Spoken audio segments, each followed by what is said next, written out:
Welcome to another video. Today we have something very cool, super interesting video for you guys. I'm gonna show you how to unlock the network of your phone to use it with any carrier. This is gonna be useful if you wanna switch providers and use your phone with any other SIM card, any other carrier in any country. So it's gonna be compatible worldwide.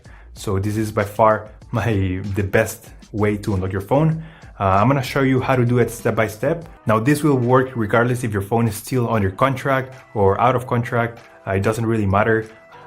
Without further ado, let's start. So to start, we're gonna get the phone's IMEI number. That's a unique number for every phone.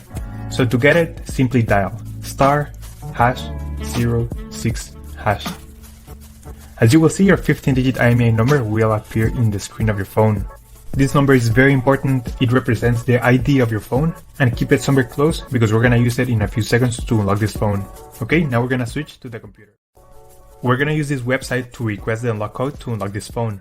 So first you need to fill in the information about the phone you want to unlock in this form. Processing times may always vary, so be very patient. It may be very fast sometimes, but sometimes it may also take a little bit longer, so just keep that in mind. Okay, so after you have waited the estimated amount of time, you're gonna get an email, and I'm gonna show you how the email will look like. And as you can see here, I got this message, and it confirms that the phone has been unlocked. Any questions, just leave them on the comment section down below, and I'll try to answer all of them. Thank you so much, and I'll see you on the next one.